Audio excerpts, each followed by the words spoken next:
Stockton here, and today we're going to talk about Mendelian genetics. Sometimes it's referred to as simple genetics, and it gets its name from Gregor Mendel.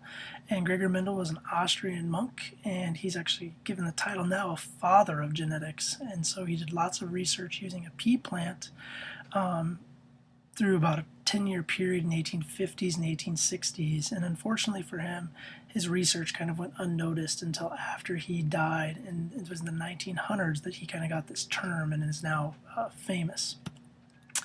And so prior to his his theories, there was one theory out there, and it was this thing of blended inheritance. And so essentially what blended inheritance says is that if you have two organisms, so in this example we're going to look at a yellow lab and a black lab, and if you were to cross them, what would we expect to get?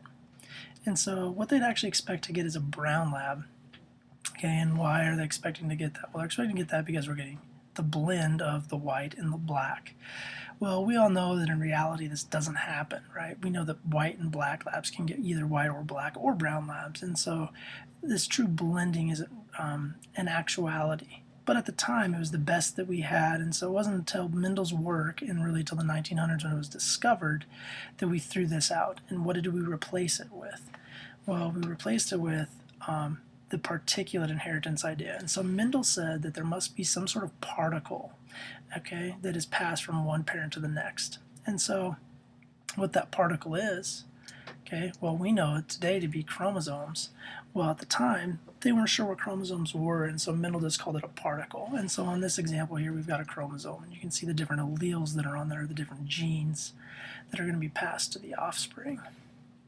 So what did Mendel actually do? Well, Mendel took pea plants, okay? And why did he choose pea plants? Well, he chose pea plants because, one, they could grow in a very small area. The second thing is he could get lots and lots of offspring from them. And then the next two are probably the most important. And the first one is if you leave the pea plant alone and they're undisturbed by insects or other organisms, they will actually self-pollinate. And so they will actually create clones of themselves. And by creating clones of themselves, they become what's called a pure plant. Okay, and the next thing that you can do is you can actually artificially cross them, and so you can then determine who the parents are going to be. So you could take, a purple flowered plant and you could cross it with a white flowered plant, and you could do that yourself. Okay, and so that's what Mendel was able to do. Okay, so essentially how did this all work out then, right? So if we look at a plant, we know that a plant has various parts, and so we have the stamen, and that's where the pollen is going to be created, right? Kind of like the sperm. And then we have the ovary where the egg is going to be created. So essentially a plant has the ability to make its own pollen and then impregnate itself or to fertilize its egg right in the ovary. And so we have self-pollination happening where the anther, which is part of that stamen, is going to then release its pollen. It's going to land in the stigma of the plant right there, and it's going to go into the ovary where it's going to fertilize the eggs. Once those fertilized eggs, right, they're going to grow into seeds, and then they're going to germinate themselves and be able to grow a new plant. And so Mendel let this happen, and essentially what this does is it creates pure plants through self-pollination, meaning that all the plants should have the same traits. They're going to be clones of one another. Well, Mendel went in, and Mendel actually removed those stamens, okay? So what he's doing here is he's stopping the plant from being able to take its own pollen and fertilize its own egg. And by doing that, then he was able to cross-pollinate them. And so he removed the stamen. He would take then a paintbrush with pollen from another plant on it, and he would then place it in this plant. And it allowed him to choose which plants were the parents of each one of his crosses. Okay, so to better understand kind of what's going on, we need to know some terms. And so the first term we need to understand is what a trait is. So a trait's going to be any characteristic, whether that's height, body composition, personality, that can be passed from the parent to the offspring. Okay, in the sake of a plant, we could look at pea size or shape or color. Okay, so what is heredity? Well, that is the actual passing on of this information to the offspring. And then we have genetics, and that's what we're doing right now, and that's just learning about heredity or how things are passed from one parent down to that next generation or to the offspring. Okay, a few trickier terms that we have. The first one would be alleles. Okay, and so alleles, what they are just the different forms of a gene. So, for example, you might have a parent that has, blue eyes, which is a recessive form. So they might be blue, right? And you might have a dad that has got dark eyes. And so this big B, this little b, okay, those are the two forms of the gene your dad has, or maybe your mom has the two forms that are little b, little b. Okay, and then we have what are called dominant genes, and those are the ones that are stronger of the two. And so if we go back to that example I was just doing, right, the big B, little b, if the big B shows up and these are going to be brown eyes, then that's the dominant gene, the big B is, okay? If we have the little b, because we have two of the recessive genes, okay, we then are going to have blue eyes, but it takes two in order to get the blue eyes.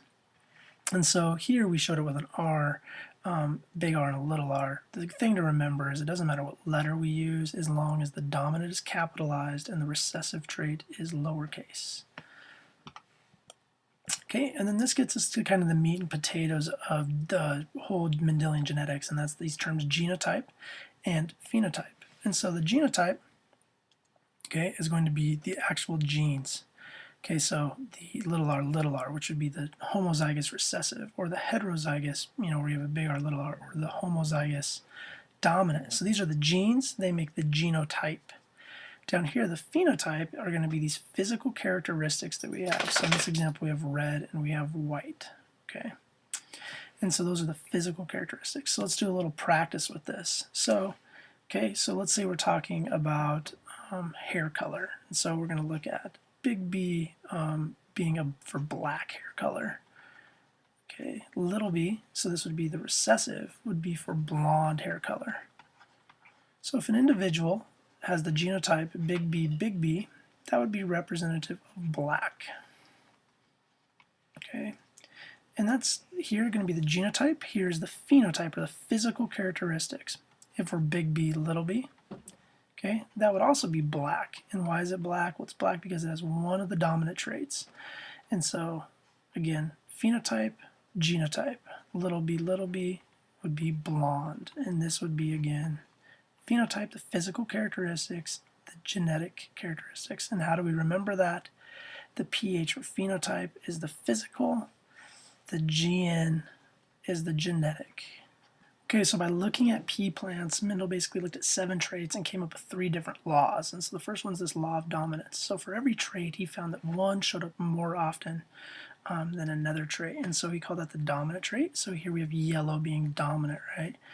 And here we have the green being recessive. And so the yellow's dominant. And essentially, if you were to cross big Y, little y, with big Y, little y, okay, these are called heterozygotes, you're always going to get a 3-to-1 ratio where you have 3 dominant and 1 recessive, or green. Okay, so that's the law of dominance. Okay, the next law is this law of segregation. And so what that means is, in this example here, we've got a female going to make eggs, and so she's got a trait where she's got a big T, a dominant, and a recessive little t. And it's a 50% chance that her egg is going to have the big T, and a 50% chance she's going to have the little t. And so essentially, these alleles are going to segregate from one another at an equal percentage chance of meeting up with another allele. Okay.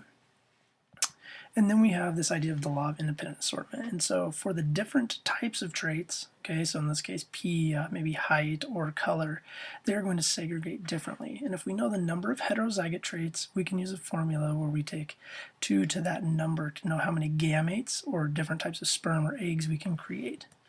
So in our example here, we've got round yellow, okay, because we've got 1 dominant for both those traits, crossing with round yellow. And so essentially we've got 2 to the 2nd power, because we have 2 different heterozygote traits, which is equal to 4. So what are these gametes we can make? We can make big R, big Y, we can make big R, little y, we can make little r, big Y, or we can make little r, little y. And so when we cross these two things, we are going to get the same ratio every time if they're both heterozygote, and that's a 9 to 3 to 3 to 1. Where we have 9 that are dominant for both traits, 3 that would be round and green, 3 that would be wrinkled and yellow, and 1 that would be wrinkled and green, or the 2 recessive traits. So that's Mendel and genetics. Hopefully you guys learned something, so thanks for tuning in.